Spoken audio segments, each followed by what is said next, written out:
Salut à tous et bienvenue sur Coding Tuto. Aujourd'hui on va voir comment accéder aux utilisateurs du Faux User Bundle mais depuis d'autres applications.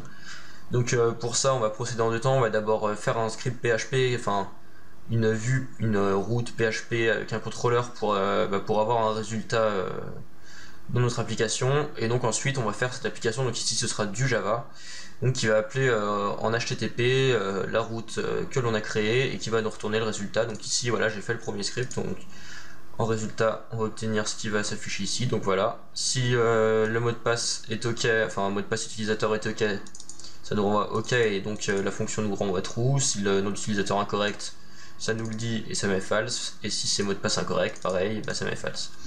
Donc voilà, on va commencer tout de suite avec le petit script PHP. Donc à tout de suite.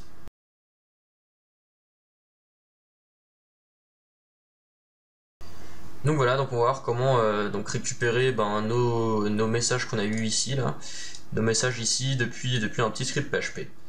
Donc moi j'ai déjà tout fait, mais voilà, je vous expliquerai pas à pas comment faire et puis je vous mettrai les fichiers en téléchargement, pardon. Et donc voilà. Donc ce que vous avez à faire déjà, c'est dans votre user bundle, dans le contrôleur, créer un contrôleur. Donc lancez pas la commande où ça va vous créer toutes les vues, etc. Ça ne nous servira à rien. Créez juste un contrôleur, donc une classe qui hérite de contrôleur. Donc moi je l'ai appelé Other App Accessor Controller, donc c'est pour dire un accès pour les autres applications. Et donc voilà.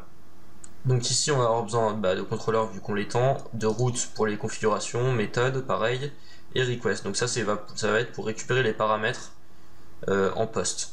Donc voilà. Ici vous créez une fonction que vous appelez comme vous voulez, mais moi j'ai appelé check password pour savoir si le password était bon, avec en paramètre la requête, donc qui va vous permettre de récupérer juste ici le mot de passe et le nom d'utilisateur.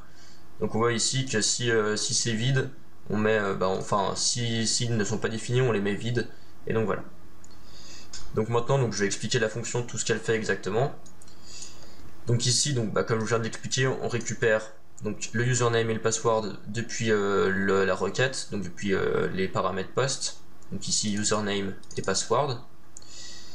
Ici on crée une nouvelle réponse, donc ça va être pour plus tard. On met en text plain, donc je l'ai mis en text plain, mais ça vous n'êtes pas obligé de le faire, c'était parce que j'avais eu des petits soucis, mais je pense pas que c'est très important. Ensuite vous récupérez le user manager, donc en faisant this get faux user manager, ce qui va vous récupérer le user manager courant, donc si vous avez créé le vôtre, voilà. Et voilà. Ensuite vous récupérez factory, donc ça c'est pour récupérer l'encodeur. Donc l'encodeur c'est quoi? C'est qui est défini ici. Et en fait en utilisant ceci, on va pouvoir utiliser par exemple ici encoder factory get encoder, ça va pouvoir récupérer l'encodeur lui-même. Donc si vous changez manuellement ici, vous n'aurez pas besoin de changer dans tous vos fichiers si vous utilisez l'encodeur. Donc voilà, vous récupérez l'encodeur, enfin la factory. Ensuite vous récupérez votre utilisateur. Donc ici moi pour le récupérer j'ai fait find user by username or email. Donc ça va permettre de récupérer l'utilisateur s'il existe avec soit son username soit son email. Et voilà. Ensuite là on va voir le traitement d'un premier message qui est nom d'utilisateur incorrect.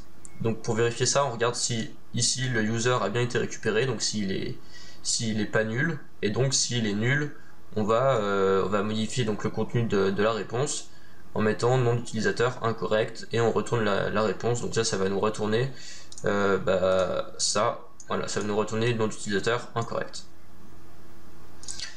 Ensuite si donc l'utilisateur est défini, donc qu'il n'est pas nul, donc ça on le saute. On va prendre l'encodeur, on va récupérer l'encodeur qui est relatif à l'utilisateur, donc ici bcrypt, et on va encoder le mot de passe qu'on a envoyé par poste.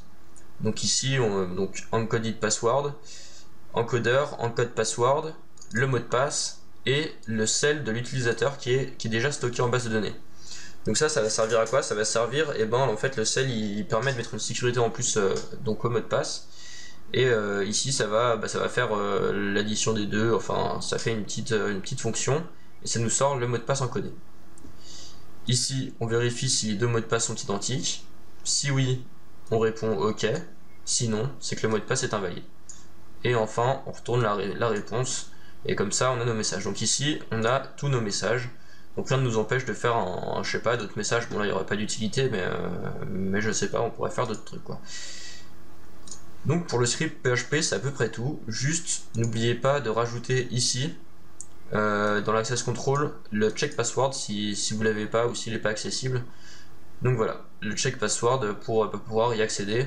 Et ici pour un peu plus de sécurité, bien mettre méthode post, donc ça évite que si quelqu'un veut accéder en get à l'URL, bah, il accède à rien quoi. Voilà, et bah c'est tout pour le script PHP. Alors nous voilà dans Eclipse, donc on va faire un peu de Java. Ici, donc c'est toutes mes fonctions donc, qui font les requêtes HTTP. On voit ici qu'il y a plein de trucs en rouge. Donc c'est tout simplement parce qu'on n'a pas la librairie org-apache.htp. Et donc on va la télécharger. Donc pour ça, donc là je suis déjà sur le site, mais je vais vous montrer comment faire. Donc bien sûr je mettrai les liens en téléchargement. Donc là vous tapez org.apache.http.download. Ici vous avez le lien, désolé j'ai reçu un petit message, vous avez le lien de téléchargement. Ici vous téléchargez l'HTTP client en zip ou comme vous voulez, mais moi en zip, donc moi j'ai déjà téléchargé, je vais pas le faire. Et pareil pour le HTTP core en zip. Et donc voilà. Donc si on va donc ici, on voit qu'on a donc là ça c'est le core et ça c'est le client. Donc ici vous dézippez les deux libs. Ici vous les mettez par exemple sur votre bureau ou je ne sais où. Et ensuite vous retournez dans votre projet. Ici vous ajoutez un nouveau dossier. Donc on va l'appeler libs par exemple. Vous faites import, vous faites file, général, file system. Ici vous sélectionnez votre dossier, donc moi j'ai mis sur le bureau donc il est ici directement. Et là vous sélectionnez commons login, HTTP client tout simple sans le cache ni win etc. Et pareil l'HTTP core tout simple ici. Donc là on a nos 3 librairies qui nous manquaient, on fait finish. Et ici on voit qu'il nous les a mis ici. Donc voilà. Là si je fais ok, normalement voilà, il nous met que c'est bon.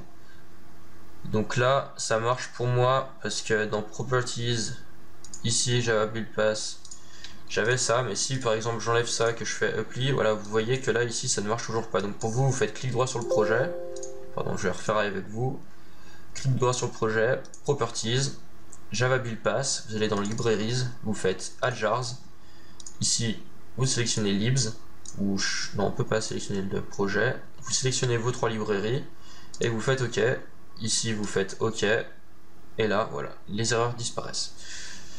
Donc ici on voit que mes true, false, false, ils viennent juste de ça. Donc ici qu'est-ce qu'on fait? On appelle la fonction login avec le nom d'utilisateur et le mot de passe. Donc voilà, c'est tout. Donc rien ne vous empêche ici, par exemple, si vous avez une interface graphique, du coup de récupérer ces données depuis l'interface, de les envoyer ici, et la fonction va vous renvoyer si les logins et mots de passe sont bons. Ensuite, donc là on a notre fonction login, donc qui est quand même assez longue, et donc je vais l'expliquer assez rapidement quand même, parce que sinon ça va prendre trop de temps. Donc ici c'est le result, donc au début j'initialise une chaîne vide, donc c'est ce qui va contenir nos OK, nom d'utilisateur incorrect ou mot de passe incorrect, et voilà. Ensuite on crée un HTTP client, donc ici ça va créer un HTTP client du coup, donc ce qui va permettre de faire des requêtes HTTP. Ensuite on crée un nouvel HTTP post pardon, avec notre URL. Donc ici pour moi c'est ça du coup avec check password. Donc ici vous mettez bien votre URL à vous, et donc pas oublier de quand vous passez en prod d'enlever le app dev et de mettre que le app, ou de rien mettre si ça marche. Et voilà.